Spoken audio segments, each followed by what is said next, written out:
Good afternoon, everyone. Good afternoon, and thank you for joining us for another edition in our Westry Horne Cultural and Heritage Lecture Series here at Frontiers International Plainfield Area Club.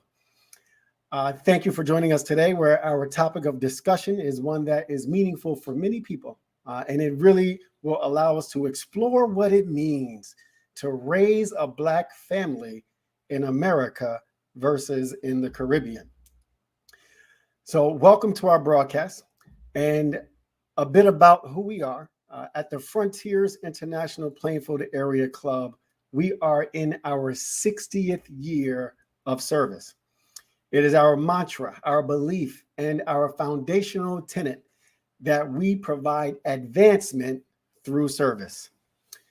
Each year, through our scholarship and educational programs, we help provide opportunities to young people who wish to further their educational attainment beyond high school. We also host free seminars and workshops like this one to help educate and empower community members in key areas of their lives, including the unspoken truths of Black history, financial literacy, health, and wellness. To enhance the lives of the most vulnerable among us, the Frontiers also provide key mentorship programs for young men throughout our region. We work tirelessly alongside community members to fight for social and economic justice and equal human rights. Lastly, we provide scholarships to help deserving high schoolers pursue a college degree or professional certification after high school. We are the Frontiers International Plainfield Area Club, and we stand for advancement through service. To help us in our efforts, you can always donate your time, your resources, or some money.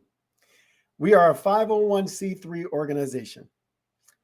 So to donate to our scholarship fund, you can do so using Zelle at phone number area code 732-470-4207 or PayPal to our treasurer's email address, which is jess.marshall@verizon.net.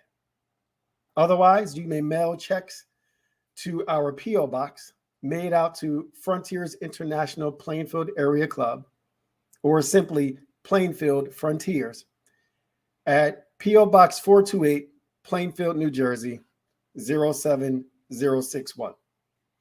As a 501c3 organization, all qualified donations are tax deductible. So as we prepare to jump into today's discussion, I want to give you a fair warning that some of the topics that we'll discuss today, for many people, may be controversial. For others, it's something that we live with on a daily basis. And so I ask you that you come with openness of mind and really dive in and jump into this conversation with a willingness to hear, to share, and to come to an understanding. If you would like to participate in today's conversation, we invite you to drop any questions or comments in the chat, because at one segment in our discussion, our panelists will pause and we will take questions from that chat and share it with our panelists to answer live on the broadcast for you.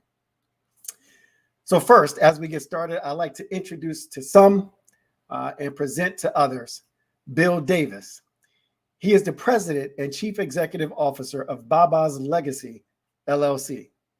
He is a diasporic educator and is the president and CEO of that organization, where he serves as a servant leader, author, educator, trainer, and public speaker with over 40 years of experience in education, corporate, and community settings.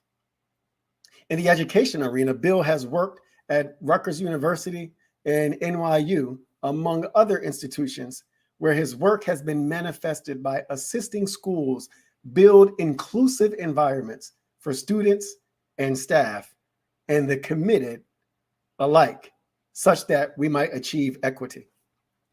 In the education arena, Bill has also partnered with various organizations for diversity and inclusion training and community upliftment efforts, including clients such as Nike, GlaxoSmithKline, and other county and state government offices.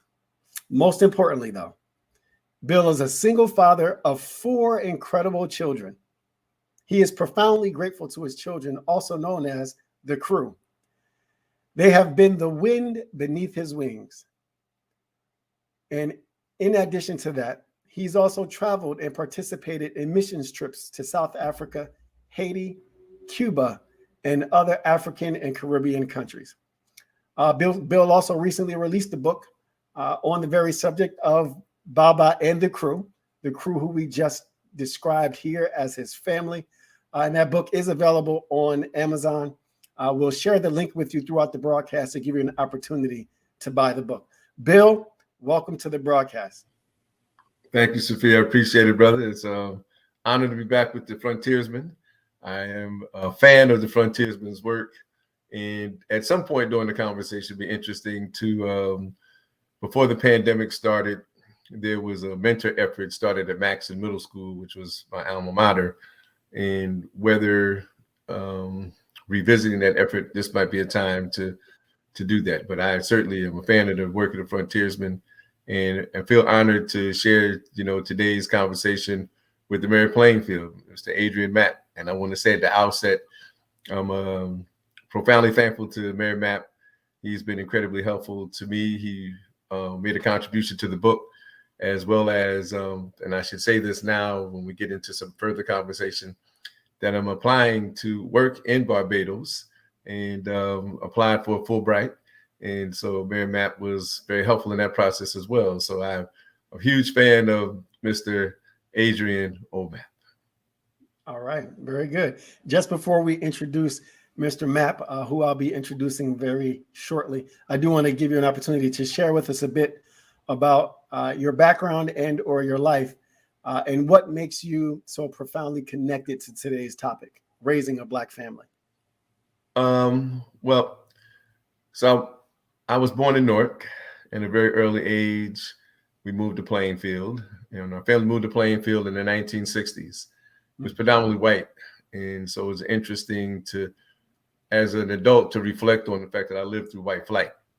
And so in 1967, when the rebellion happened in Plainfield, at which some of the same issues that we face now. I mean, there was a case of police brutality. And so there were, some people call them rebellion, other people call them riots, people protesting against, this injustice. And as fate would have it, I was at this particular demonstration and rebellion.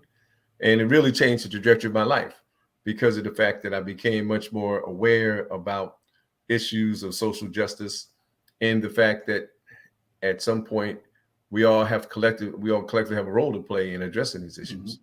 And so as it pertains to my role as a parent, then all of us at some point recognize the contributions that our parents have given to us. And so I was fortunate about my father was in my life, and my mother was a nationalist. And so I grew up in a household in which my father was a Dr. King fan, my mother was a Malcolm X fan.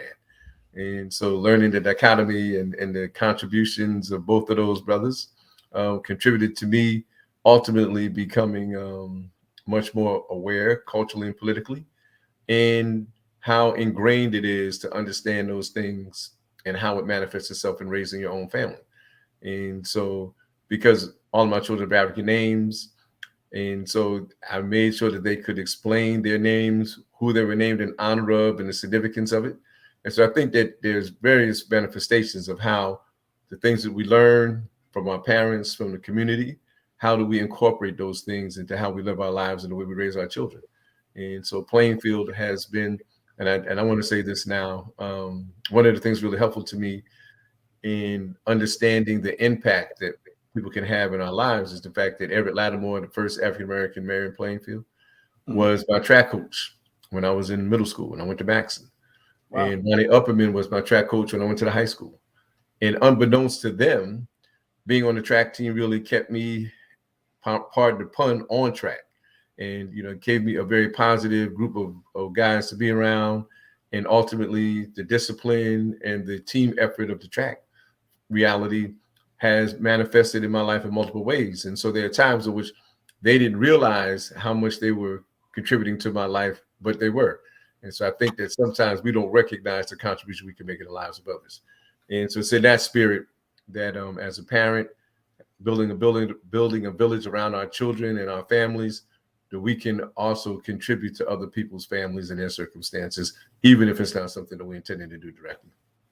Absolutely.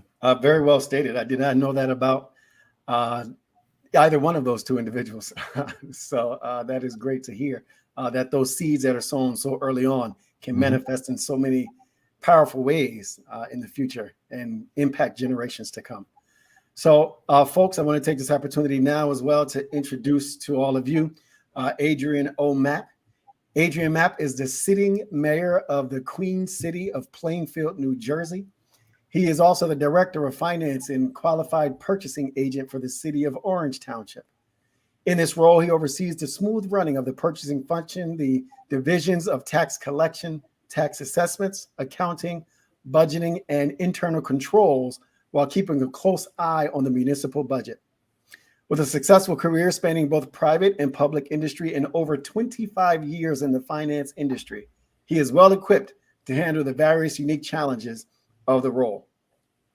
Of all the many experiences that he has, of course, he is also a father, and he rounds off these experiences by serving on the local finance board for the state of New Jersey. He also serves as the chairman of the New Jersey Black Mayors Alliance for Social Justice and vice president of the New Jersey Urban Mayors Association. He's a member of the United States Conference of Mayors, the African American Mayors Association, and the New Jersey Conference of Mayors and the New Jersey League of Municipalities Tax and Finance Committee. Adrian is supported and inspired, more important than all else, in all these endeavors by his wife and his daughters, Amelia Mapp, Sharmona Mapp Akotia, and Aisha Mapp.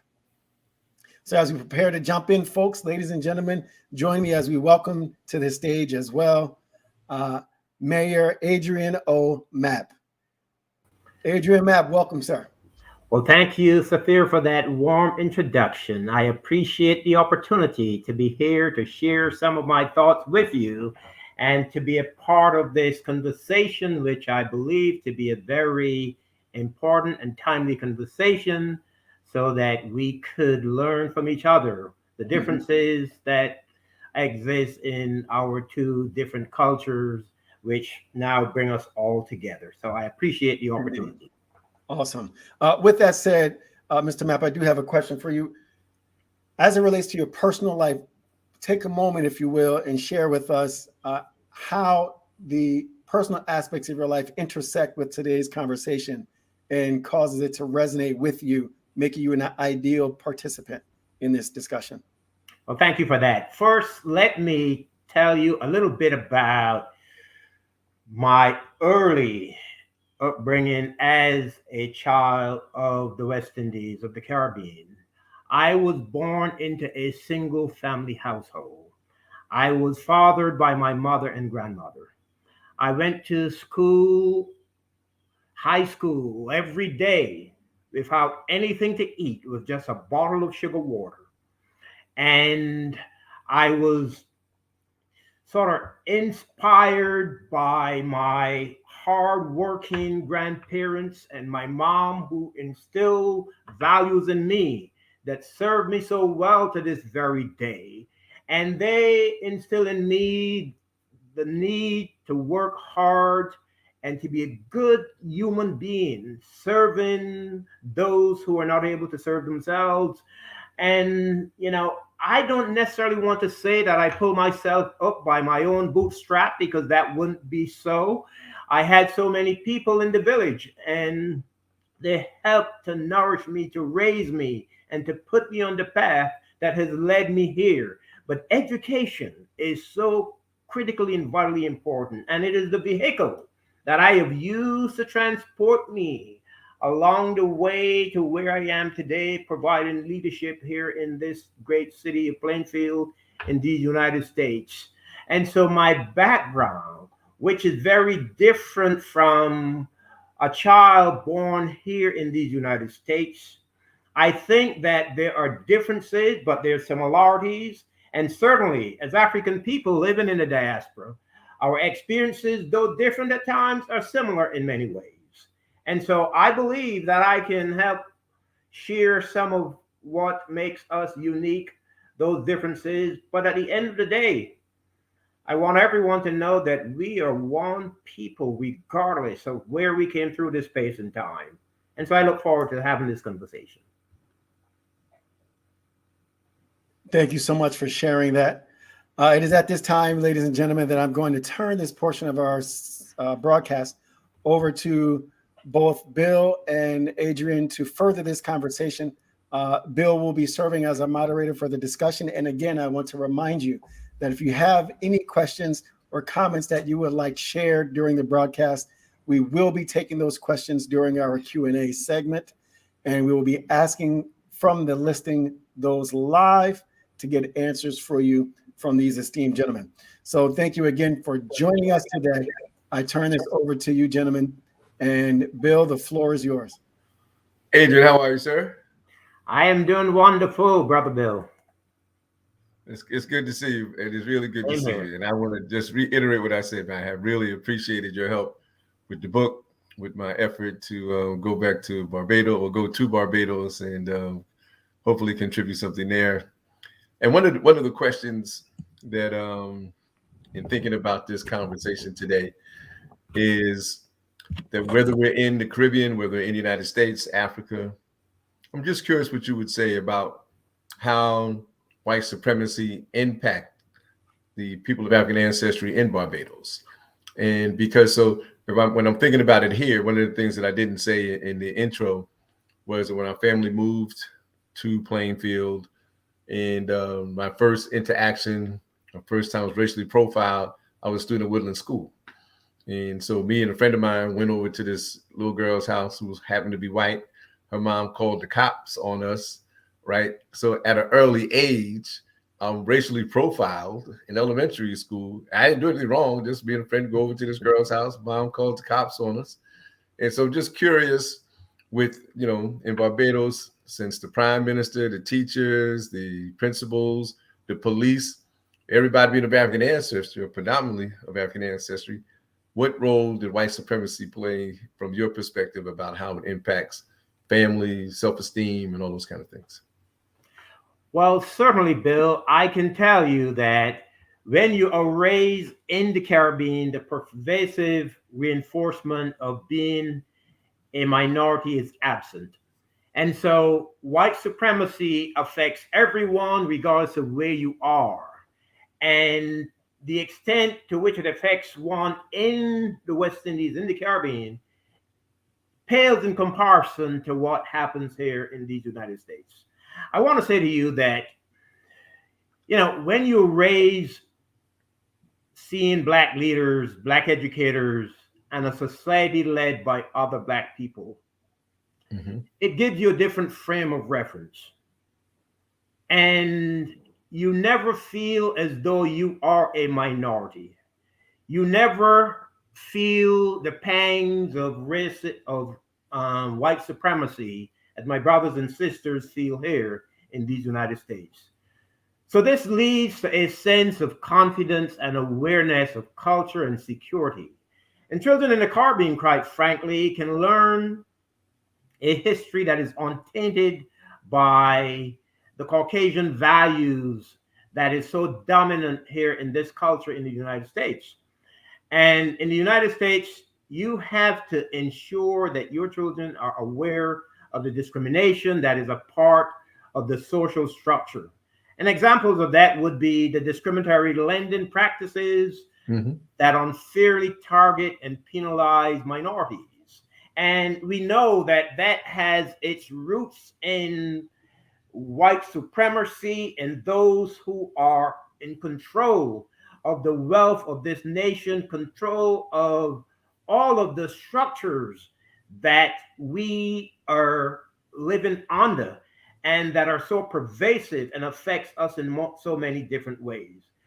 You can't navigate the system effectively unless you are aware, and that this makes educating your children about these practices a mandatory conversation for every successful Black family in the United States.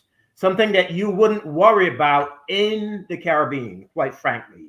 The racism that people experience here and that we have to be so conscious about as we raise our kids in the Caribbean is very different from what you experience here. In the Caribbean, there is a greater sense of community as an immigrant, a larger family pool to call on for support. I know that today, for example, the notion of the village raising the child has become somewhat of a cliche. But in the islands, this was the reality for a child. A neighbor had the authority to punish another neighbor's child if he or she was found to be violating the social norms and the mores of a community. Also, the administering of corporal punishment in schools and in the household was a part of instilling discipline and respect into the psyche of every Caribbean child. So it's very different when it comes to how we feel about white supremacy, the impact that it has had on every child that was born here in these United States. It's very different for us who are born in the Caribbean. That doesn't mean that we don't feel the pangs of the institutions that have been built and set up here to, disproportionately impact people like you and me, whether we are from the Caribbean or whether we are from here, born at Muhlenberg Hospital, like my two daughters were. And so in every sense, we understand the disparate impact of being born in the Caribbean versus being born in these United States. But at the end of the day, we are brothers and sisters, and I want us to know that although we came through this space and time, in other geographies, we are all African people living in the diaspora and ought to understand that we are connected, at the very core. Absolutely. Right. So the slave ship stopped there before it stopped here. And so as a consequence, ironically, since we were both colonized or enslaved by the British, we ended up both speaking English. But I am curious, since you were raised there and your daughters were born and raised here, what would you say are the pros and cons between, so the comment you made about the village. And so earlier in African-American history here, and it probably in some places it might still be more present, the village is still strong. So I am grateful for the fact that my children are healthy and well, but unfortunately I was able to build a village around them. It wasn't necessarily easy, but it was one of the things that I felt was important to do in order for them to, because we can't raise our children in a bubble. And so there are times when the messages that parents want to give their children need to be reinforced by other people in the village. And so, but in your case, since you were raised for a period of life in Barbados and your daughters are being raised here, then the contrast between what you saw as the village there versus what your daughters have experienced here would be interesting to hear. So what are the pros and cons of those circumstances? Well, I would say that the village there versus the village here, the village in Barbados is vested with a level of authority that we don't see here in the United States. I made reference to the fact that, if I strayed from that straight and narrow that was instilled in me by my mother and grandmother, that any neighbor can impose discipline without feeling the wrath of a neighbor who is of the belief that you ought not to touch my child. Mm-hmm. We don't feel the same way in the islands. And I can tell you that things have changed now. There is somewhat of a departure from a lot of that. And I instilled in my daughters a deep sense of who they are and where they came from. And the fact that they were born into this system where they lack pretty much nothing. They were able to go to the refrigerator and open the door and see there was a lot of stuff there. In Barbados, I had to rely on my neighbors to help put bread on the table and give me a meal on an almost daily basis. I don't know that the village here does the same thing. And so we like to say that it takes a village to raise a child, but I don't know if the level of authority that is provided to the village in the Caribbean is that same level that is provided here. And so I have instilled in my daughters um, the kinds of things that I was exposed to growing Mhm. up in Barbados, what going to school was like, and how I had to rely on neighbors and friends, in a way that they never had to rely on as children born in these United States. I mean, but in some way, though, um, there are probably people in Barbados who may have been affluent that may have had an experience different than the one that you had. I mean, so I think that all of us, based on our social class situation. So, for instance, when my family moved here or moved to Plainfield, then um, we saw there were many white neighbors on the block. And then over time, many more black families moved in. And there was a little bit of a solidarity among those of us that lived. We lived on Russell Place, one block down from Woodland, what was used to be Woodland School. And so we formed a little, solidarity among us that lived on Russell Place, and some of the people lived in the neighboring streets. And while we didn't, our family wasn't hurting in that sense, we had to rely on other meals. But if some of the parents saw us doing stuff that was out of order, we could definitely believe that that information was communicated to our parents, right? And so, so I think that there may be families now, I mean, particularly in light of the economic crisis and COVID, in addition to a healthcare crisis, certainly been an economic crisis, that there are families who have been dispossessed of their housing circumstance and now live with other families. There are families, I mean, even though the unemployment rate is going down, but there are millions of people, there are 5 million less people working out than there were before the pandemic. And so as a consequence, I'm sure that there are families who are relying on other family members to help them get through the challenges that they're facing. I mean, and so the corporal punishment aspect of it, I think, would certainly be different in the sense that, and sadly, because of so many circumstances of child abuse, that I think that there are parents who would be concerned about whether someone is going to abuse the authority to be able to corporally punish the child or to interact with the child in a physical sense. And so, so I do think that, but I'm confident that there are families who are collectively facing the challenges that they're facing economically, emotionally. I mean, and so one of the things that just came out with this report, it'd be interesting for you to offer a perspective about how it might impact Plainfield, is how many children lost their parents because of COVID. It's like 400,000, 140,000, some astronomical number. And that how many children end up with other family members, how many children end up in foster care. And so some of the challenges that we face as our individual family and that our communities face.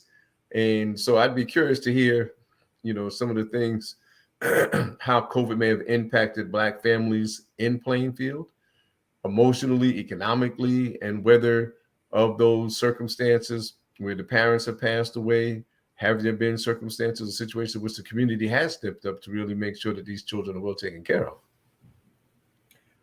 I think the impact of COVID, quite frankly, on the city of Plainfield amongst our community has been very devastating. And like you said, there are a number of children who are now without parents. I think the same is true whether you're living in Plainfield, whether you're living in, you know, Plainfield, New Jersey, Plainfield, Illinois, or whether you're living in Barbados. The impact has been so devastating worldwide that none of our countries, communities, cultures has been spared. And I think that within Plainfield, more specifically, the Black and Brown communities have been hit very, very hard. we account for probably almost all of the deaths that have occurred in this city. Wow. Most of the cases of COVID-19. And a lot of what we are seeing and experiencing has to do with our socio-economic standing in the community, given that the jobs that so many Black and brown folks must do in order to survive, to provide for their families, are jobs that other groups of people don't participate in. You know, whether it's housekeeping, whether it's landscaping, or working as a nurse's aide. There are so many of the professions that have brought about an impact on the Black and brown community that the white community doesn't have to worry about. So families in Plainfield are going to continue to feel the very severe economic sting of the COVID-19 pandemic, which is why I am trying so hard to get people to jettison this notion that the vaccine has some chip in it, that, you know, there are reasons why we ought not to take it. And my brothers and sisters who are still thinking about the Tuskegee experiment, that we all know what it has done to our community. We need not carry that, you know, with us and allow it to cloud our minds, our vision in terms of what this pandemic has meant to our community. We have to wake up and we have to trust the science and we have to take the vaccine so that families will not have to continue to endure the disproportionate impact of COVID-19. Yes, sir. And so just to make sure that we're all on the same page, all of the stats that come out show that people of African ancestry and Latin folks are disproportionately impacted in terms of the infection, the deaths, all of those things. We are, because the paradox is that we are quote unquote the essential workers. So we're in the stores, we're doing all of these, we're in these environments which would make us more conducive to contract COVID. And then sadly, because of diabetes and asthma and other kind of underlying health conditions, then the impact on us physically is greater. One of the paradoxes that the media never really talks about is the most significant underlying condition is racism, which puts us more at risk, right? And so because of the fact that we're more at risk, and I do agree with you that that trauma of how we've been treated has certainly given a lot of hesitancy to us taking the vaccine. But I do have a question, Adrian, because, you know, in my preparation for this application to go to Barbados, there's vaccine hesitancy there. And I don't know that there's anything that has happened in Barbados that's comparable to the Tuskegee experiment here that would lead to, you know, the hesitancy that we see there. And, you know, I do think that, and I tell this because I have family members that aren't vaccinated. I say, listen, you know, one of the things that I think we should really pay attention to is the fact that if you listen to Black scientists, Black doctors, and particularly those that are not connected to the pharmaceutical industry, their collective recommendation is that we get the vaccine.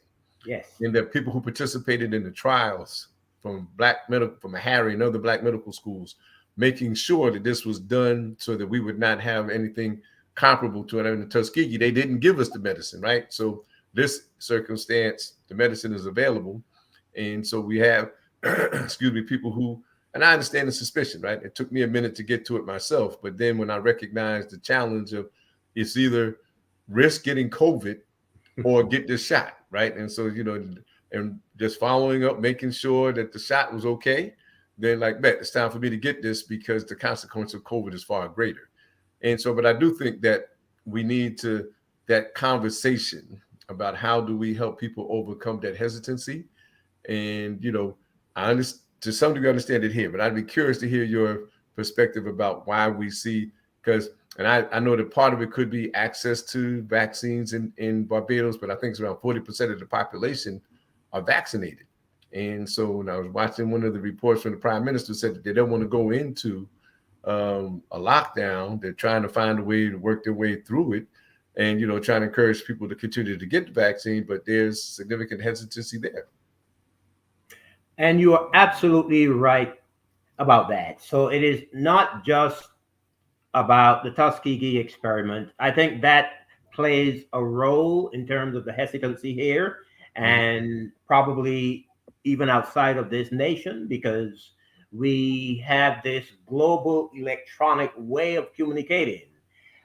But I think what has caused there to be such a level of hesitancy in Barbados, as it is here, has to do with social media and the misinformation and the propaganda that is being spewed every single day, as well as those who we oftentimes look to as role models, who are stoking that propaganda misinformation fire. They're stoking it.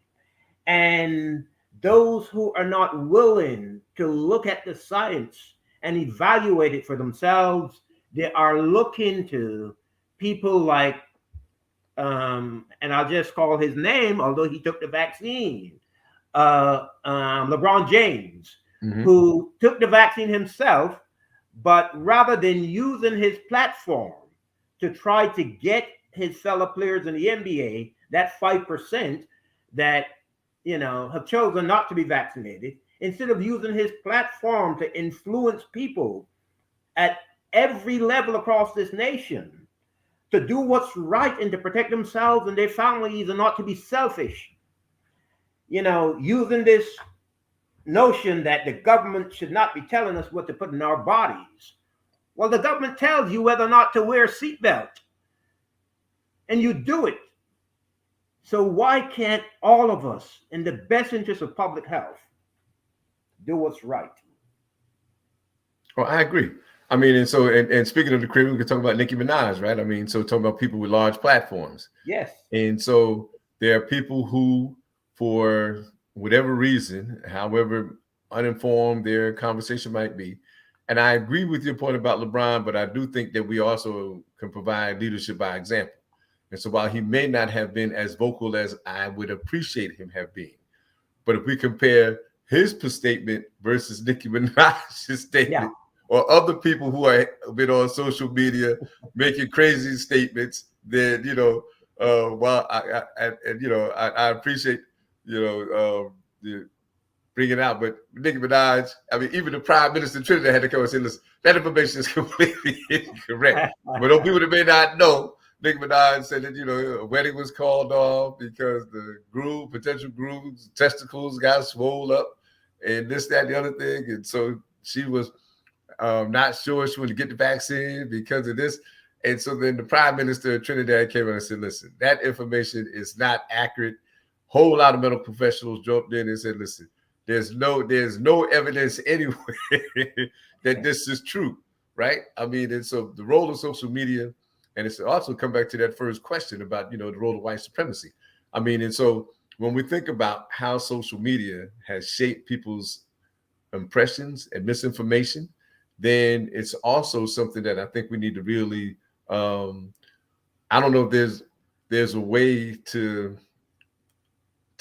monitor it effectively enough to counteract some of the negative stuff that's put out there, but also to proactively put out information that we really want to make sure. I mean, so when I look at some of the Black medical professionals that have been out speaking and encouraging, and, you know, Chris Purnell right here in New Jersey, who has family members that passed, who participated in the trials, her voice has been one of the most clarion voices about why we need to do this. But she doesn't have 22 million followers. And so, you know, so how do we amplify those voices of people who are instructing us in a healthy, just in our community interest, right? Not from any other circumstance other than, listen, we need to get through this pandemic in the healthiest form that we can. And so it's in our best interest to follow the science and follow the medicine. But her voice, among others, there's the sister Ebony Hilton, who's also an MD, that has been very clear. We need to do this, right? Because, I mean, our mortality rate declined as a consequence of COVID. And so I think that there's information that we don't necessarily, you know, distribute widely enough for people to understand the consequence of our action or inaction. and that we don't have platforms that are, viewed enough or heard enough that are going to cause people to actually say, listen, it's time for me to, really go ahead and stop, delaying and make this happen. And you're right about that, Bill. The impact of social media, especially the negative impact, has been so tremendously significant and deleterious to our communities. But in the word of Winston Churchill, I think he was the author of this. A lie can make its way around the world 5 times before the truth has had the opportunity to put its pants on. And so, although we need to have a counter to the, you know, misinformation that is being peddled by social media, unfortunately, too many people have a tendency to embrace the lie quicker than they are willing to embrace the science and the truth. And we're feeling the pinch of that. Yeah. So, Yeah. I don't know, Bill. Yeah. It's very perplexing. I got to be honest with you. And, I'm really, when I think about the different places in the world that can't get access to the vaccine, and I do think that there's a part of this I would be remiss if we didn't address, and that is, the hypocrisy of the pharmaceutical companies, particularly got government funding, and then not making the vaccine readily available to countries that could reproduce it. I know that South Africa has been very vocal about the fact that they could manufacture vaccine there and make sure that the population gets it. I know that Moderna is now talking about, constructing something to make vaccines in Africa. And so, but in reality, the contradiction of, and the role of capitalism in this would be, even in terms of our enslavement, the reality of how, we face these challenges, but in places where vaccines are readily available, then our hesitancy, to me, is something that I try to be patient with it, but at a certain point, it's like, come on, man, damn, there is a limit, right? My name is not Job, right? And so, but I would be curious to, and I don't know if you know whether there's ample supply in Barbados and Caribbean countries for the vaccine, and whether it's just a function of the fact that, the hesitancy is what contributes to the low vaccination rate.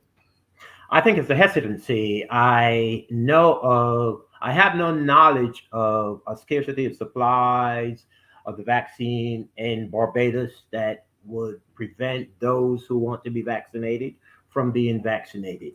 But you talk about the pharmaceutical industry, and you heard our Prime Minister, the Honorable Mia Motley's speech at the United Nations a week or two ago. And, she talked about the responsibility of the developed nations of the world.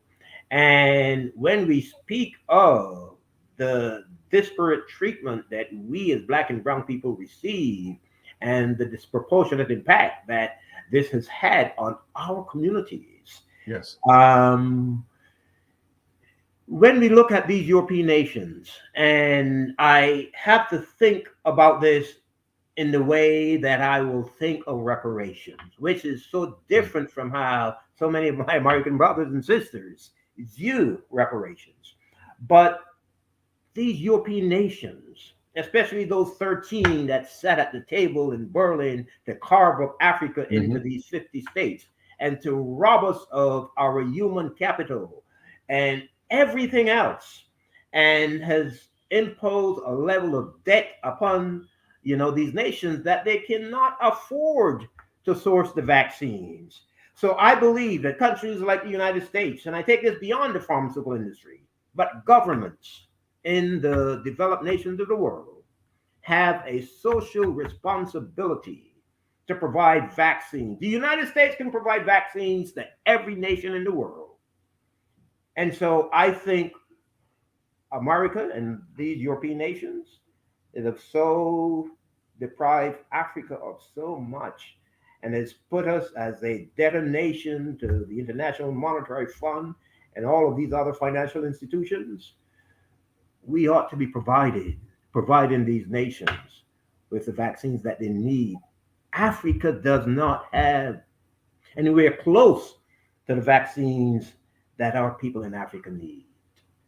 And so the United States, Great Britain, and all of these other European nations, they have a responsibility to step up to the plate and provide vaccines to the poorest nations in the world. Absolutely. Absolutely. And the question, Adrian, that I think that I'm reading the life story of Ozzie Davis and Ruby Dee. And there's some incredible insights in this book. And so Ozzie Davis was writing about how it felt to be poor and Black in Georgia, to go to D.C., to end up in Harlem, and be in World War II, and was trying to write a play, and was trying to write a play about a hero. And even though he himself didn't feel like, he had been disadvantaged to an extent that it would limit his ability to write it, but then said it was time for him to actually get the words out about the hero, how difficult it was, having never been in that role.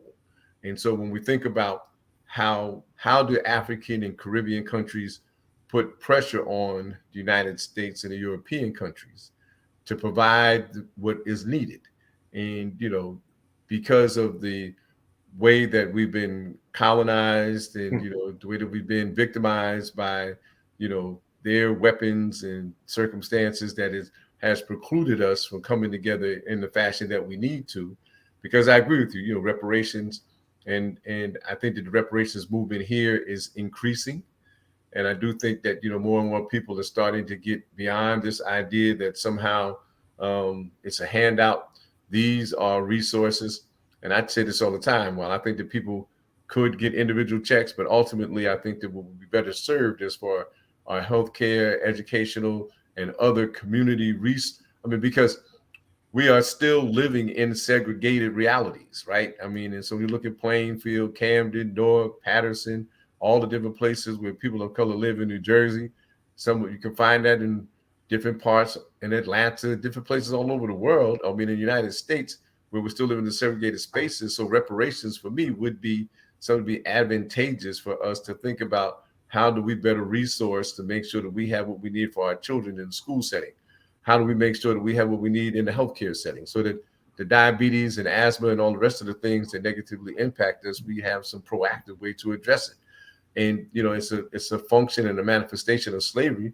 And in reading about Barbados and other Caribbean countries, that the exploitation of people of African ancestry there because of the sugar cane, people of African ancestry here because of cotton. But ultimately, the European countries, United States, enrich themselves with our labor in order for them to live. We look at the north-south divide. So the countries live north of the equator live very well. The countries live south of the equator very poor. So it's important for us to recognize that we need to find some collaborative way. And I think that, Hillary Beckles, Ron Daniels, I think that the energy that's coming around reparations is finally starting. So the Congress has passed it. California as a state has passed it. I forgot the city in the Midwest that's, providing reparations for people to buy homes. So there's some movement toward it. But I think that we have a lot more work to do in order for it to actually accomplish, the trillions of dollars that are due to us. And it shouldn't just come from the government. We talk about all the different companies and businesses that made money, building the boats, the chains, and all the rest of this stuff. Yeah. Then, it should also, the insurance companies, that there are individual companies that should also be included in this. But we should recognize that A, we are due, and B, our demand needs to be really clear, but our strategy for how to make that become how we accomplish that is always, so when Kwame Nkrumah proposed the United States of Africa, we'd have one language and one common currency so that we could minimize how the Europeans could collectively or individually isolate us. That reality hasn't happened yet. And I know that, there are different Caribbean leaders that have had that idea with the CARICOM and things like that. How do we unite so that we can, use the strength that we have together rather than trying to fight these battles individually? I think that's an excellent point. And I think that we have to look at this through the lenses of, let's say, a Randall Robinson, who founded Trans-Africa, and who played such a significant role in the destruction of racist apartheid, the racist apartheid movement in South Africa. And he was able to bring world leaders together, to really put pressure and to see this as a global thing as opposed to, just the United States applying the pressure to South Africa in order to dismantle the apartheid system. I think that people, whether we are in government or whether we are institutional leaders in other places, I think that we have an obligation to come together collectively to talk about this issue of reparations. And the way I subscribe to the notion of reparation is very different from how so many of my American brothers and sisters see it. Reparations have got to go beyond the borders of the 50 states in the continental United States.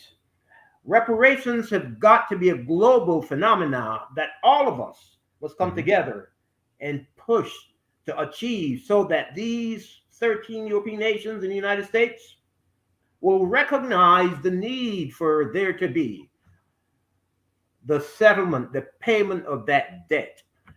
And quite frankly, no amount can really satisfy the debt. It is so enormous. But reparations have got to be global. It can't just be about the United States and those who have labored on southern plantations that enslave our brothers and sisters who were dropped off here at the plantations in the South, as opposed to those who were dropped off in the Caribbean. The conversation about reparations have got to be more broadly looked at and defined than the narrow lenses through which so many people are looking at it right now. I agree. I mean, and so by extension, so to connect this reparations conversation to this parenting conversation, when we look at the impact it has had on Black families, the fact that we are disproportionately poor, the fact that we are disproportionately in schools that are underserviced, the fact that we live in communities that sadly have, and John Saphir and I had this conversation, before we started, that are disproportionately impacted by violence. And, then how, the resources that we would be able to garner that would support families by way of reparations. I mean, even what Biden has done with this child tax credit piece, to significantly impact child poverty by sending monthly several $100s to families monthly. And so that families are now able to provide better food and living accommodations and those kind of things. But all of that to me is a function of how do we find a way to make sure that we can get families the resources that they need so that our children will be able to excel. I mean, one of the things that I had to do in my single parent role, where I was made such a small amount of money and I was raising 4 children that I qualified for Catholic charities. And so I was able to, get some subsidies for my children to go to childcare and those kind of things. I mean, so I think that there's a relationship that sometimes people don't see. It's not really articulated as clear as it should be about what the potential impact would be. But when we look at the disproportionate numbers of us that are dying from COVID, it's because of the fact that we have high fat diets and, fast food is cheap. And so it's filling. And so far too many families end up eating things that just aren't healthy because of the fact that it's an inexpensive way for people to be fed. I mean, so they're the manifestations of what could be possible by way of actually being able to, exert the kind of pressure and get the results we want from this reparations conversation, to me is really, really important, globally and, in individual family circumstances. And so I think that finding a way, and I, in reading and listening and, following people who are far more informed about this than I am, how do we, so Sheila Jackson Lee has taken over from John Conyers as far as getting this to the Congress. but I don't know that we're going to be able to get it through the Senate, right? I mean, so even if we get all of the Democrats in the House to vote for it, I don't know if we get any through the Senate to be able to actually make it happen. And then that's just one element of it, right? It's just like we're going to do a study. We yes, we can do a study, but let's find some way to actually make this tangible, as opposed to just we're going to look at this and then figure out what we're supposed to do. We need to look at this and say, this is step A, B, C, and D for the implementation. And, Aetna and the railroad companies, all these different people that benefited from slavery, then all of those companies, there should be a reparations fund that they would put dollars in that would contribute to us improving our standard of living, because the correlation between standard of living and education is really high. So that the higher the income, the better the educational outcomes are. And so we can garner some reparations that are going to help families to be able to live in a better circumstance, so we can actually see a higher correlation in terms of educational achievement. So on multiple levels, we are in agreement. The only question is, how do we make it a reality? that is the question. That's the $64,000 question. Yes, it is. I think the fact that this country is becoming a majority minority nation, I think that we have a lot more power than we think we have in terms of how we could apply that to elected officials. And I think that at some point we have to insist, that all of our elected officials acknowledge the need to move the needle and to not sit on it anymore. I don't know how we can really get the Senate to do what's right. I think that I think on the House side, I think it's always better received on that side, the whole notion about reparations. Mm-hmm. But I think that there is pressure that needs to come from us in terms of how we spend our dollars. Because when you talk about all of these corporations that have benefited so much, over the last 300-400 years, and many of them still exist today, and there ought to be some fund, as you have alluded to, that they need to pay into as a slice of what is owed. But also the governments of these nations, the United States, should be at the forefront. And we have to insist that the charge is led by this country that we are living in. So there's no easy answer. But I think that most people today are in agreement that reparations are needed. It's not about 40 acres and a mule. We passed that a long time ago. It's about all of the social inequities that exist, the institutional racism, the disparities in treatment at so many different levels. So there's need for us, those of us who have felt the pangs of racism and all of the things that have set us back and put us in these conditions where the health disparities, all of these conditions that we've alluded to that cause us to die in larger numbers as a result of the COVID-19 vaccine. There are so many things that we need to wrap our arms around, and we've got to be united in this push. And I know that the Institute for Social Justice, led by Brother Ryan Haywood, is doing an excellent job. I would just like to see them expand, the boundaries a bit more. But I think that we've got to stand up. All people that look like you and me, Black and brown folks that have been globally impacted by the legacy of slavery, need to put the pressure where it needs to be, and our politicians need to be held accountable. And so there's a related question to this in the chat. It said, what role has slavery played in shaping the state of Blacks in the Caribbean versus America? What would be your thoughts about the role of slavery and how it impacted our sisters, brothers in the Caribbean versus how it impacted folks here? Yeah. Um, I think the impact that it has had here, which is so different from what it had in the Caribbean, we look at police brutality, we look at racial profiling, we look at the level of education and the quality of education that is dispensed to people here from our community in these United States. In the Caribbean, we have never had to wrestle with racial profiling.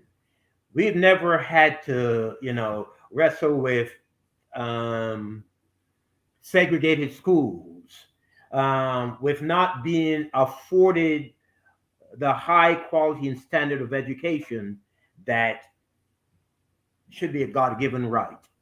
Whereas here in the United States, that's a struggle Mm-hmm. that you've always had to confront. I mean, Brown versus the Board of Education. I mean, that did not happen in the Caribbean. We did not face that.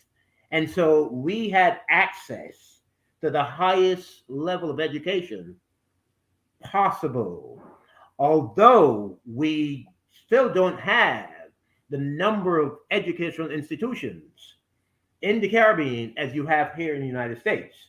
And so I came here at a young age with just a high school education, one of the best. You might know that Barbados has the highest literacy rate in the entire world. Yes, it does. A nation of less than 300,000 people, 166 square miles, but we pride ourselves on a quality education, and the same is true throughout the Caribbean. So we were never denied the education that we needed. Here in the United States, the legacy of slavery, Jim Crow, and all of those factors that we didn't experience in the Caribbean makes a big difference.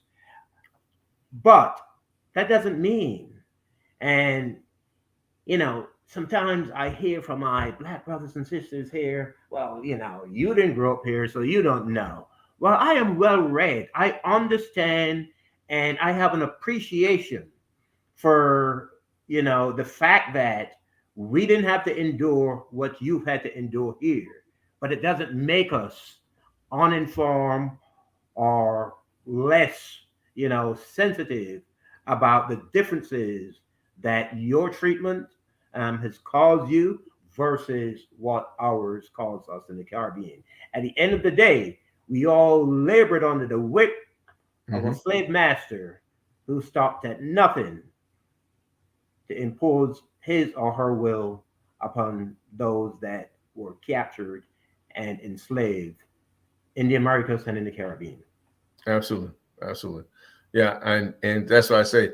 And in fact, I would encourage people to, and I'm trying to find it. I heard Hillary Beckles do this presentation about reparations. He was refined it to the point of being able to identify the families and the wealth that the families made, and then what were the consequences, the health consequences of diabetes and those kind of things, and how it related related to slavery. I mean, so I think that there's a form of education we would all benefit by, and making sure that we, expand our understanding of some of these issues.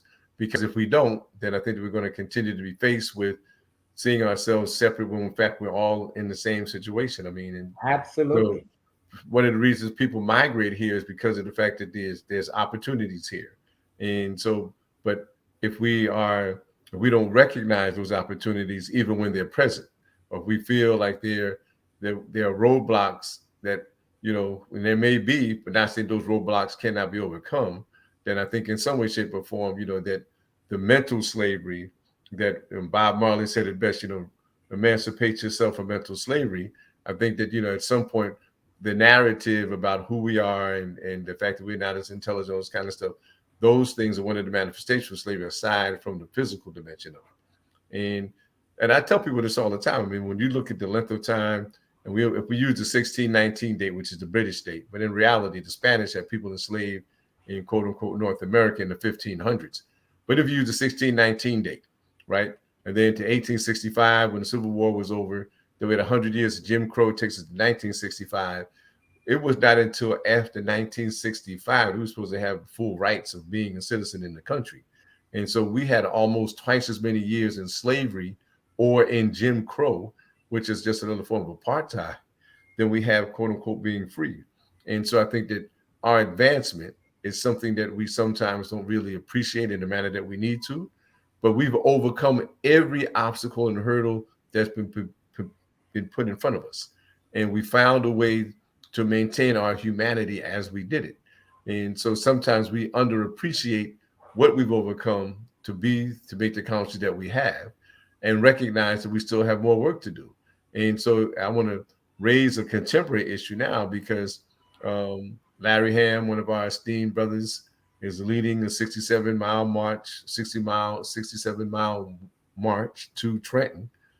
One of the demands is for New Jersey being the last northern state to end slavery, the only northern state to vote against Abraham Lincoln in 1860, 1864. And most people don't recognize, that Carteret and Livingston are named after the people who came here to start slavery from England. And so we need to talk about the fact that there should be reparations in New Jersey, and there should be a police accountability bill. We should have the opportunity to make sure that people are, the police qualified immunity ends, and we have a civilian complaint review board with subpoena power. So there are some contemporary issues, but the state legislature, because of the power of the police unions, have tabled that police accountability bill. And there are politicians in Trenton that don't want to call reparations. They want to call it something else. I mean, so even in 21, with all the state legislative seats up and the governor's race taking place, that there's still work that we can do to try to bring pressure to get, if there's ever a time for the state legislature to, the 94% of Black people voted for Murphy, and I think he's been a decent governor, and, but there are some areas that could be improved. This would certainly be one of them. So I'd be curious to get your reaction to those things, Adrian. Well, I think that we are going to be going through a process of redistricting in the coming weeks and months that could very well see a different composition, in Trenton, in terms of the level of minority participation in the Assembly and in the Senate. But I do think, as you've indicated or implied, that New Jersey has a debt that is owed, and that we have to get our elected officials in Trenton to recognize that and call a spade a spade. Reparations is what we expect, is what we deserve. And we have got to find a way to advocate. I know that as the vice chair of the New Jersey Urban Mayors, which is led by RADS, and as the president of the Black Mayors Alliance for Social Justice, I am advocating every single day in partnership with some of our other elected leaders to have both the administration, the Murphy administration, as well as the other elected officials in Trenton, to do what's right,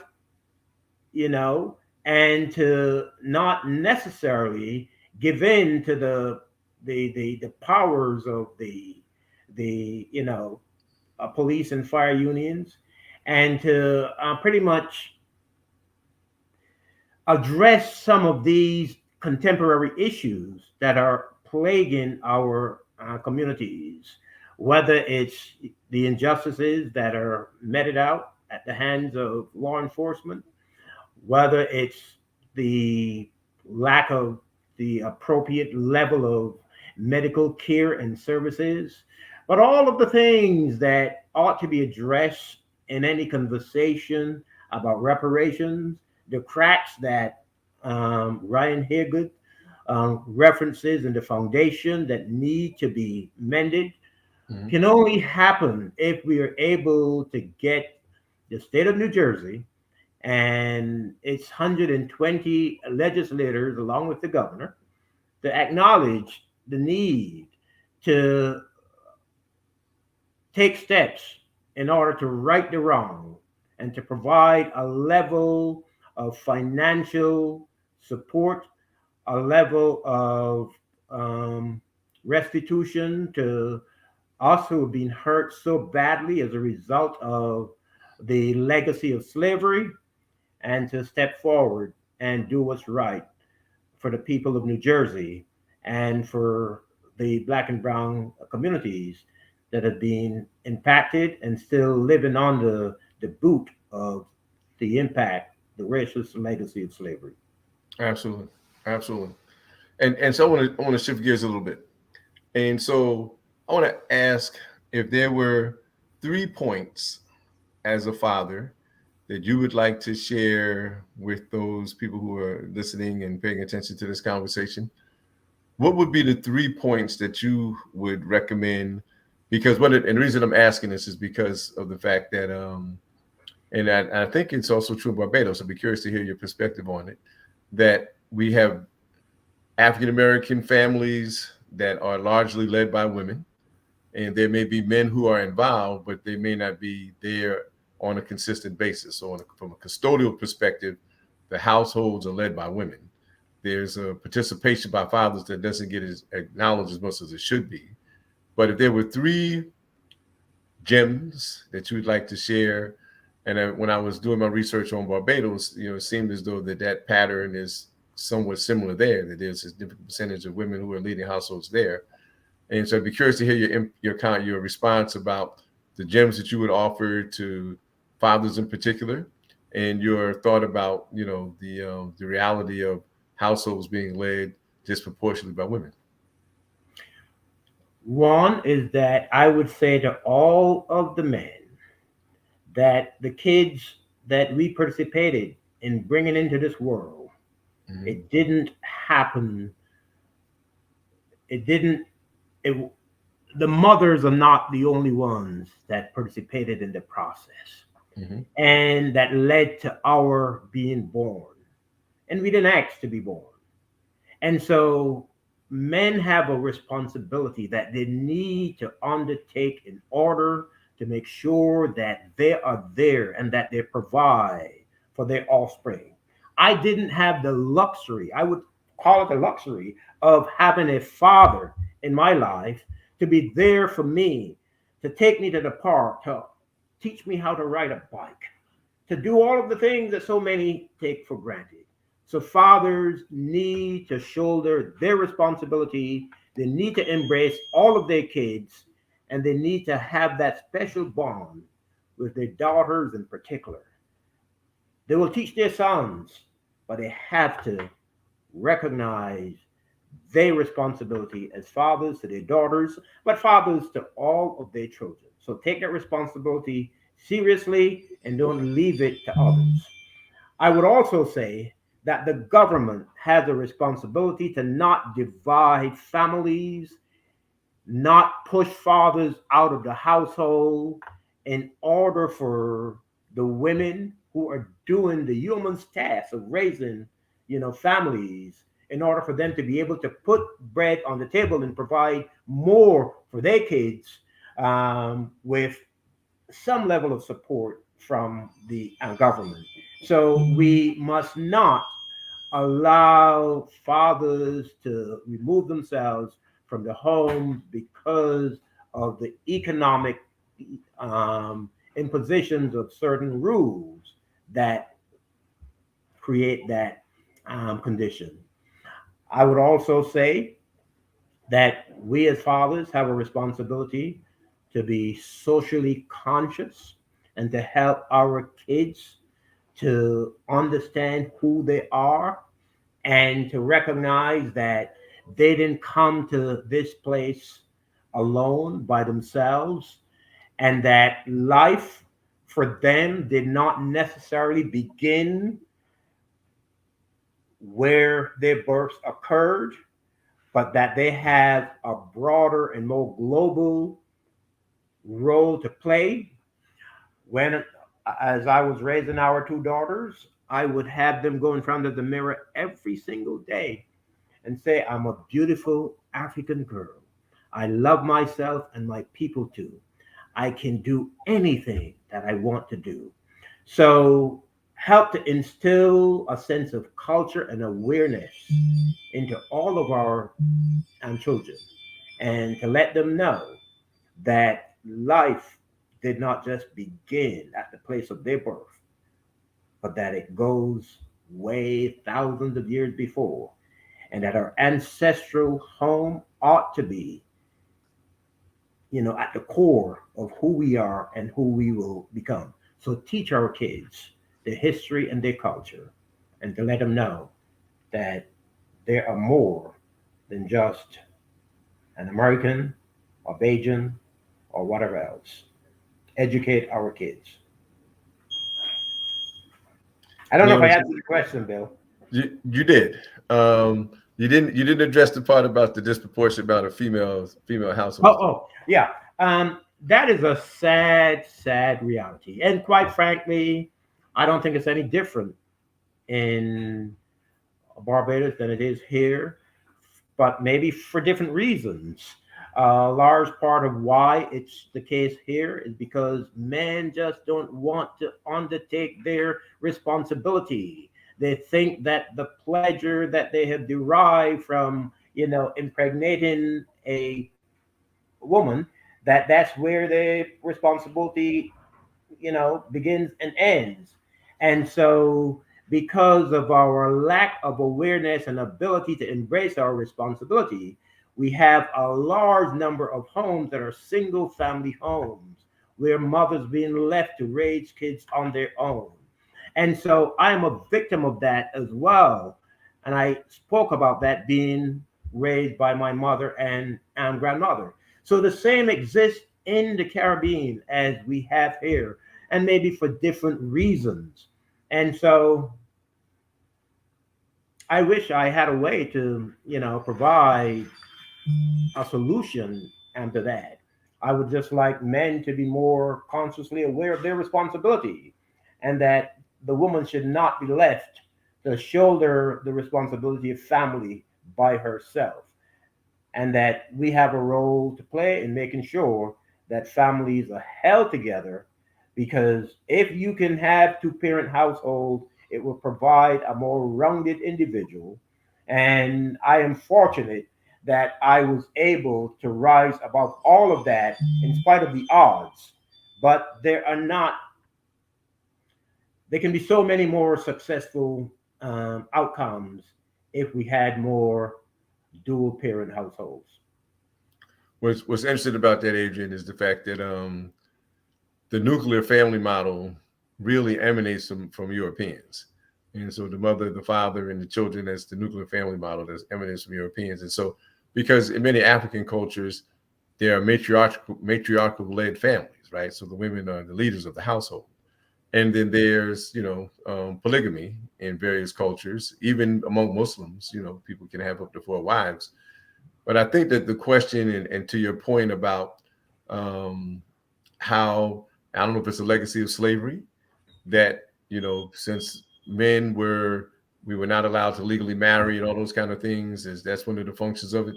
If it's a function of the fact that,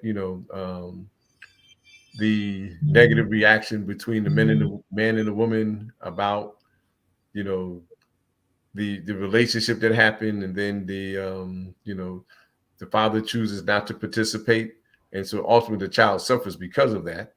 But in reality, I agree with you that we do need to find a way for more men to be actively involved and to participate in a healthy form, because the research shows that children do better when fathers are present. And so the more that we can get fathers to be present, the greater we'll see our children be able to thrive and accomplish things we like to see them to accomplish. But I do think in Europe, they have a decline in marriage rate, but what they have an increase in are families living together. And so, I don't know, I haven't seen anything that says that that's happening here or in the Caribbean, in which there may be a decline in the marriage rate. But because families are living together, they're able to have a constructive or healthy household, even though it's not, quote unquote, legally sanctioned. And so the point that you raised, though, about systems And really, when the Monahan report came out, and then, the whole thing about, the man in the house rule as a function of welfare and all those kind of things, that there have been some societal circumstances that have certainly shaped forcing men out of the house. And as the support systems have been put in place, some of them, and so now they have, I think welfare requires that the mother actually identify the father, those kind of things. So there are different things that are hopefully going to lead to, a more constructive and interactive situation in which fathers will be more actively engaged. But I do think that, our family structure has been suffering for a long time, and the more positive attention we can bring to it, and the way that we can, engage in the conversation, so that there's a brother named Johnny Youngblood who used to be the pastor of the church in New York, and Gil Noble, before the brother passed away, went to some of the things that Johnny Youngblood was doing and talking to young brothers whose fathers were not there. And so then when the brothers actually really got into it, how painful it was for them, for their father not to be present. And then they to recognize whether they were going to follow the pattern of their father, whether they're going to break that pattern. And so one of the things I write about in my book is that my mom was a teenage mom. My mom fit all the negative stereotypes for a Black woman, right? So teenage mom, dropped out of school, all of those things. But my mom and my dad raised all of us, in the nuclear family model. And so, all of us were educated, all those kind of things. But I just think that we have to find a way to have a conversation about what do we do? How do we engage, particularly young men and young women for that matter, to say, listen, that our quest is to make sure that we have a healthy family. The last point I want to make is this, that because of the lack of educational accomplishment of young men, Black women graduate college the rate of 2 times of Black men. And so for Black women who are college educated, their opportunity to choose a mate that would, to use a Christian term, evenly yoked, that's educationally suitable as well as financially stable, is very limited. And so for many Black women, college educated Black women, they are opting not to have children and opting not to get married. So it's almost as if right now that not being married and not having children for educated Black women is becoming the new norm, which is a scary reality because of the fact that they would be the best suited economically and educationally to raise children. But because of the challenges that we're facing as a community, they're the ones that are not marrying, having children. And so when whatever they've accomplished, whatever they've been able to accumulate, they have no heirs to pass this on to.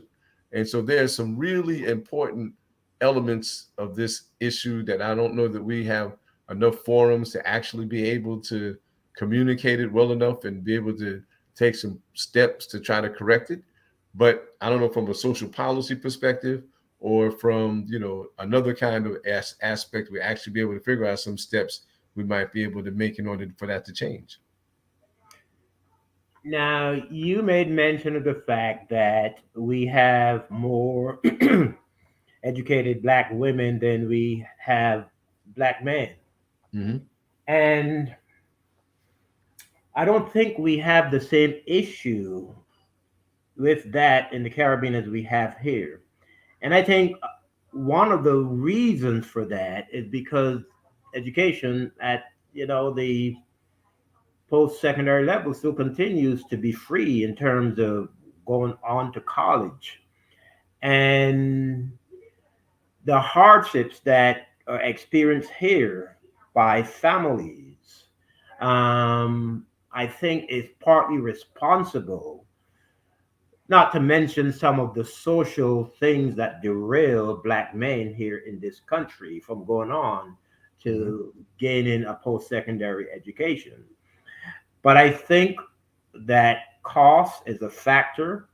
And just like how some families are not able to provide clothing and shelter for families here in that nuclear sense, I think that has contributed largely to the fact that we don't have Black men and women graduating college at the same rate as we ought to have, I think that's less of a problem in the Caribbean. You mentioned that in Africa that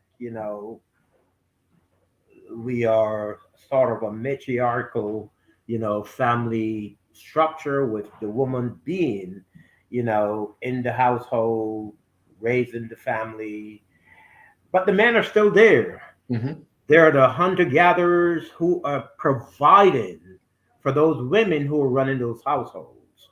Unfortunately, here, we don't have the same thing where the men are not providing, they're abdicating their responsibilities. And I would like to see more men who, like me, based on the experience of not having a male figure in the home, have made a pledge that if and when I became a father, that I would be the absolute best father that there could be, and that I would provide everything that my kids needed, and that I would never want them to go through the same hardships that I experienced as a young boy growing up in Barbados. And so I would always be present. And I don't think that you necessarily have to be married in order to be present. In the islands, there are lots of common law families where men and women have been living together for years without ever being married. So I think, for the most part, men have got to do better. And even with the odds that we face, I think that if we want to be there enough, we will be there against the odds. What would you say? And I'd be curious to hear your perspective on incarceration in the Caribbean. And so, because here, sadly, there are a lot of brothers who don't get the opportunity to be educated because of the fact they're incarcerated. And so I don't know that the incarceration rate, I mean, United States leads the world in incarceration. I mean, it's a carceral state. And so even now, I mean, I forgot which state it is, governors using some of the money from the pandemic to build more prisons. I mean, it's just absolutely nuts. But I'm just curious, what would be the incarceration circumstance in the Caribbean and Barbados relative to how that would impact the family there as it impacts the family here? I don't think there's any comparison whatsoever because of the systemic structures of racism that we have here in this country, where the vast majority of the people that are in jails and prisons here are people that look like you and me. They're black and brown folks. And so the disproportionate rate at which we are incarcerated, removing us from the family, has had a profound negative impact on the family structure here in this country. Even an impact in terms of the ability to participate in the civic duties and responsibilities that we may take for granted in other parts of the world. In Barbados and the Caribbean, we don't have that problem. There's no disproportionate level of incarceration that we're experiencing or feeling. Bad guys go to jail, but here in this country, bad black and brown folks go to jail for a lot longer than white people who commit the same crimes and at the same rate. And so we are removed from the family here in the United States in a way that we don't see in the Caribbean. And so the impact of the penal system here in the United States on destroying families is far greater than anything that you can imagine on a similar level in the Caribbean. It just doesn't exist. Yeah, that's a profound advantage. The fact that the system is not structured to take so many people out of the family environment. I mean, it's just absolutely crazy. And and because of the fact that prisons, between the financing of the prison, the construction of the prison, the maintenance of the prison, that, it's such a financially lucrative circumstance that, we are the cannon fodder. This is the modern day form of slavery. We have so many brothers who are incarcerated. I mean, it's just absolutely crazy. And, for those people that haven't read Michelle Alexander's book, The New Jim Crow, I hope that they will, because it documents what Adrian was just saying, that, that we're over-policed and over-prosecuted. As a consequence of being over-policed and over-prosecuted, we become more significantly incarcerated. So we don't have these alternatives to detention that are given to people from other groups that are not given to us. And so it comes back to, parenting, community participation, how do we build a village? It all comes back to our level of engagement. How do we engage ourselves? How do we engage our families? How do we make sure that we are accessing opportunity that's available to us? And how do we engage others to try to move the process forward? And so fortunately, from listening to Malcolm and Martin and Garvey and a whole lot of other folks, one of the sayings that stays with me was Julius Nyerere. He's the former president of Tanzania. Said, "Whoever controls the mind of your children controls your future." And so I think that the better we are able to control the information in the school setting, in the home setting, on social media, that we're able to guide our children in a way that's going to culminate in something that we can all be happy and proud about. And, clearly they're going to be obstacles and barriers. And, we have to find a way to be resilient enough to get past those obstacles and barriers. But in reality, if we really intend to manifest what they're capable of, to manifest what our ancestors have fought for, then it's really up to us to find a way to work through whatever those challenges are. And there's always going to be challenges. COVID is the most current example of a challenge. And I don't know if I sent out a piece probably a week or two ago called The Last Pandemic. And so in our lifetimes, 20, 30 years ago, when the AIDS pandemic came out, we were faced with a similar kind of circumstance, right? So everybody was suspicious of everybody.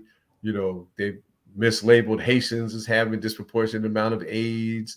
And, it impacted us the same way that COVID has impacted us disproportionately. And, there was a lot of misinformation about how it started and what the treatments were. And so in a short period of time in our lives, we've had to come through 2 pandemics and try to keep our families intact and healthy in 2 pandemics. And, and not allow the misinformation that's out there to determine, how we function. And so I think that it's important to make sure that we are informed, that we are engaged, and that, despite the challenge, that we build the village that we need to build so that we're able to provide for our children the opportunities we'd like to see them have. And I guess because we got about 20 minutes left. So we have another question in the chat about how would I rate the quality of education in the U.S. versus the Caribbean? I think you've already answered that, but if you want to, expound on that a little bit more, please feel free to expound on that and some of the comments that I just shared with you. Yeah, I think the quality of education in the Caribbean is of a very, very high standard. When I look at attending high school in Barbados versus, let's say, attending high school in the city of Plainfield today, I know that Plainfield has produced some of the finest, scholars. There's no denying that. You went to high school here in the city of Plainfield, Bill. Yes, sir. But that was a different Plainfield school system back then. Mm-hmm. And so the decline in the quality of education in the system here has impacted our community in significant ways.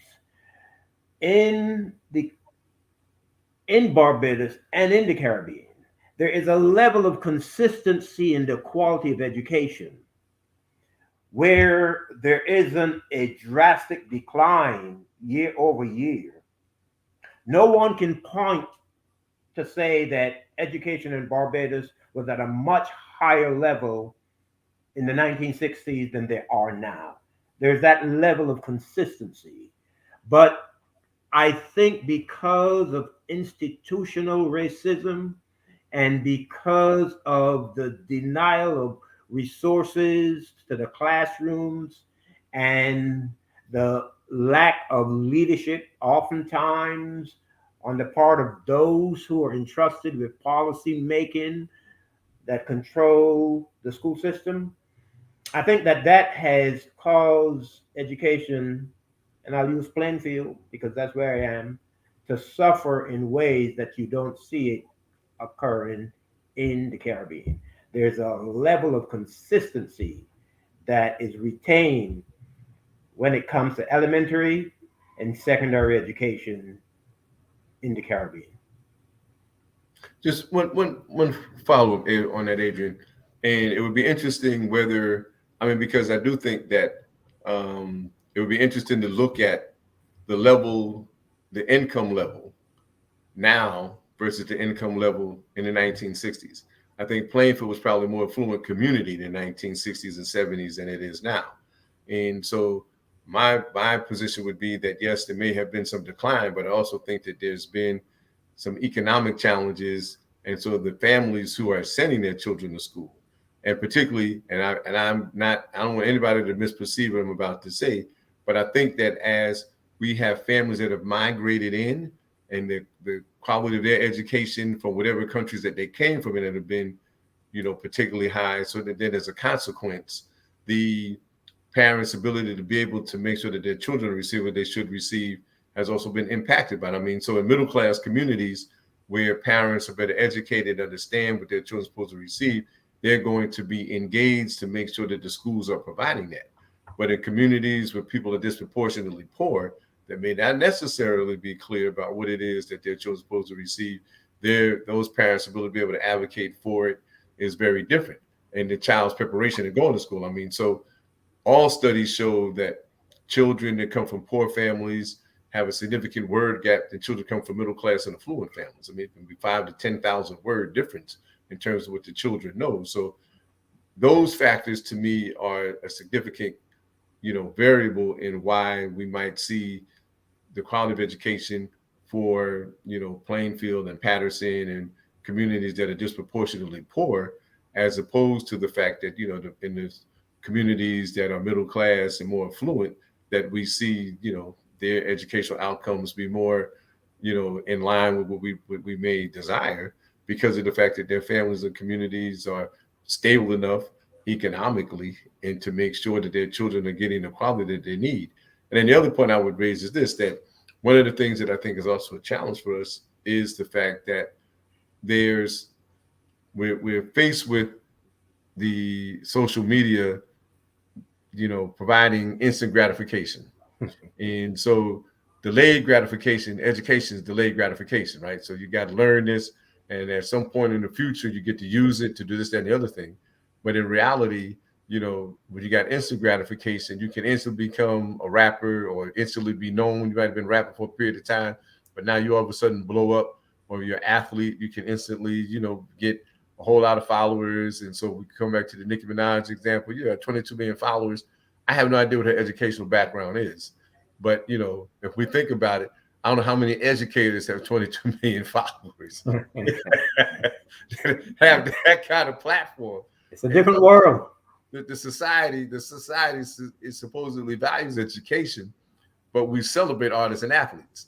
And so it proposes for our children, then they see artists and athletes as the people who they are modeling themselves after, as opposed to modeling themselves after educators.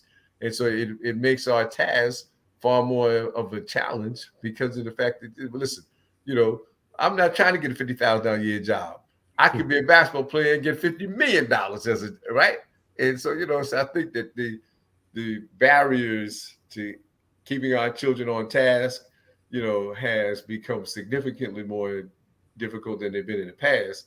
And in the 1970s, social media wasn't a distraction, right? You only had like 4 or 5 television channels to look at. So we have, an education as an entity has not evolved to meet all these challenges. So there are some elements of it that I think are endemic to the reality that we live, but I also think that there's some elements of it that are part of the entity itself. And how do we modify it so that it can be impact the children in a more constructive form we'd like to see? So all of what you just said there, Bill, is absolutely correct. And when I look at the Plainfield school system today, the demographics have changed significantly. And we have a majority Latino population now in Plainfield, and by far a majority Latino population in our school system. Many are first generation. Um, Many of their families are from poor countries in Latin America, where there are a lot of different exposure to education, a lot of different dialects that are spoken by people coming from the Latin countries. And now that we have a majority Latino population in the city, quite frankly, as a result of the latest census, Mm-hmm. but by far a greater majority of Latinos in our school system than reflected in the population, because our latest numbers put the Latino community as the majority. I think it's 44% to blacks, about 40%. I have to Mm-hmm. read those stats in more detail. But in the school system, you have well over 70% of Wow. Latinos in our school system. And I don't know that we have the level of bilingual education that is probably required in order to affect the outcomes that we are seeking. So that plays a large part. And the economics of the situation also impacts on the educational outcomes, with families having to work two and three jobs and Mm-hmm. not having the time to sit down at the table Right. to go over homework with their kids. And oftentimes, because of the language barrier as well, given the level of Latino population in the school system. And I don't know, but I would hazard a guess that although we have a majority Latino school population, the teachers are probably not reflected in Right. those same numbers. Right. And so there's a disconnect in terms of parents needing to help their kids so that when they go into the classroom, they can do better. So there are a number of factors that have resulted in the decline of education in the Plainfield system. But I can't let off the hook those that are being placed in positions of authority by the electorate to shape the policies, shape the curriculum. I think that they have done a disservice to our residents, and that is largely responsible for the decline, where our graduation rate is probably no more than 70 plus percent these days. You know, on the other hand, when you look at our neighbor to the east, Elizabeth, their school system is one of the best any place in the state. Mm-hmm. And that may be because, and I don't know this for a fact, there are probably more Latino teachers in that system to educate the Latino majority population there than we have here. So we have to find a way to put the human resources where they're needed the most in order to better impact on the outcomes at the, you know, school level here in our city of Plainfield. Mm-hmm. So So we got about 10 minutes left, Adrian. So there's three quick questions that one is, the issues related to climate change in the Caribbean. The other is related to the issue of entrepreneurship. And so that people who migrate here seem to be more entrepreneurial. And then the third question, and I guess we might want to try to do this one first, is related to gangs. I mean, so one of the issues that we face in our community is the presence of gangs, and they're in the community, in the schools, and so that certainly is a variable that would impact education. So maybe we could do the gang question first, and then entrepreneurship question, and then the climate change question. Well, Barbados, and I believe the same is probably true of the other neighboring islands in the Caribbean, we are not exempt from the gang issue and drugs and other criminal activities. And quite frankly, I think that social media and the exposure that people in the Caribbean now have to what is happening beyond the Caribbean, I think that has um, pretty much impacted on those negative behaviors that we are seeing in the Caribbean. So gangs are a problem. Gun violence is a problem in Barbados and in the Caribbean. So we are not exempt from that. It has caused a lot of damage, on the social level in Barbados, Mm-hmm. on every level. So drugs, crime, gangs are all present in the Caribbean. The other question related to entrepreneurship. Um, we in Barbados, there are a plethora of entrepreneurs. There was a time when the economy of Barbados was driven pretty much by the white landowners, those who own the plantations. They pretty much control all of the wealth. That very tiny, tiny minority. Mm-hmm.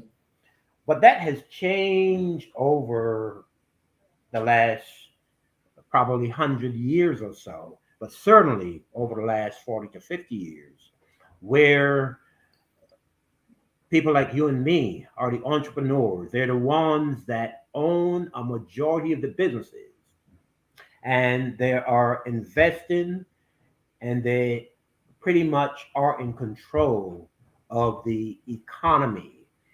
Granted, there are still companies that are owned and operated by some of the minority white families, Right. but the extent to which that once existed in Barbados is no longer the case. So entrepreneurship in Barbados and in the Caribbean is at a level that we didn't see exist 40 or 50 years ago. There's an Wow. entrepreneurial spirit that is like nothing we've seen over the decades.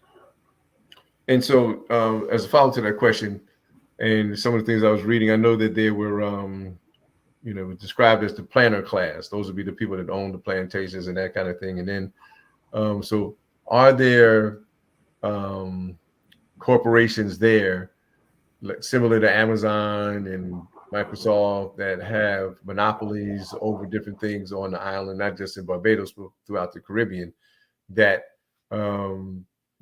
shape the economy in some significant way? I mean, so when you think about the impact, positive and negative, that Amazon and Microsoft and those corporations have here, are there corporations like that that have that kind of influence and impact in the Caribbean? There are some of those corporations that exist that own all of the supermarkets, that own the telecommunications, um, that own some of the companies that are the builders of the infrastructure that you see across the island. And many of those companies are not only in Barbados, but they're in Trinidad, they're in Jamaica, and they own a large slice of the local economy. But there are investors locally who are a part of those companies as well. But you don't have the Amazons and the Walmarts and those companies that are controlling such a large slice of the economy. I would say that there is more diversity in ownership than we see here, where less than 1% controls everything here in this country. Yeah, it's a frightening and scary reality. And speaking of frightening and scary, how are people in the Caribbean handling the issue of climate change? Yeah, climate change is a big issue for the people in the Caribbean, but there is a level of consciousness that is causing people to modify their behavior. We know in the Caribbean, just like we know here, that global warming is real and it's impacting on the severity of storms that are coming through, the Caribbean.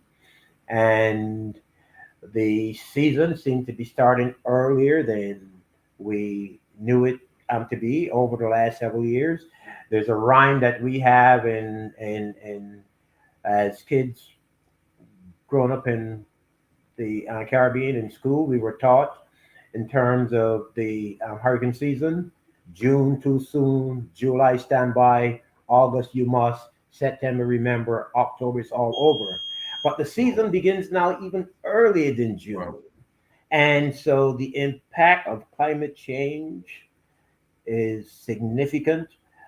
Sea levels are rising, contamination is, increasing. And so we are impacted very much by climate change and global warming, which is seeing higher temperatures Mhm. in the Caribbean. And that has to be as a result of climate change. The hole in the ozone that's expanding, Mhm. impacting on climate across the globe. So we are part of that as well. It's the countries that contributed the least are the ones that are impacted the most. And so Africa and the Caribbean are countries that, in terms of the industrialization, have contributed least to climate change, but they're the countries and continents that are going to be impacted the most by it. And so there have been voices to say, and I appreciated you highlighting the prime minister speaking at the United Nations and amplifying the call for the vaccine. And there have Mhm. been African and Caribbean countries that have been the forefront of the environmental movement, even though here it's characterized as a movement by white people. But in reality, the people who are impacted the most are people of color. And so we need to make sure that our awareness and understanding of it. I mean, even as it impacts us here. I mean, so because of the fact that there are disproportionate number of incinerators and other kind of dirty things that are put in the community, our asthma rates are higher, all those kind of things. And so, our quality of life is significantly detracted by some of the issues that we face. And so, until we are able to, and at some point trying to prioritize all the different issues that impact us, how do we, address the issue of poverty, of improved education, of reparations, of climate change, of mass incarceration. I mean, we could have a full list of agenda items that need our attention. And so, A, just trying to be knowledgeable of it, and B, to try to partner with organizations that may do some work on it and that we may be able to contribute something to that. But I just think that, the level of attention to that we need to pay to the issues that shape how we live on a regular basis and what is it going to mean for our children and grandchildren. What are they going to inherit, right? As far as the planet goes, as far as the quality of education goes, are we going to be able to reduce incarceration? I mean, there's just a multiplicity of issues that when we look at it, like, what we do now, right? So what we inherited from the civil rights movement, right?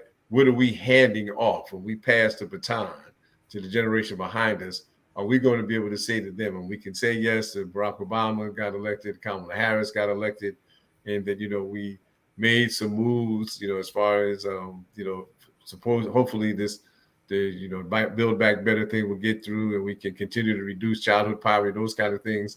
But we need to hopefully be able to hand on something to say that our claim to fame is that we were able to hand off something that looked better for your generation, that we were able to make sure that we could reduce your student loan debt obligations. We could make sure that, that our communities are safer. We can, that those are the kind of things that I think that as a parent, that I want to be able to say to my children and to my grandchildren that, I was active in trying to build this so that when your time, as you grow in the world, your time in the world can be, less toxic.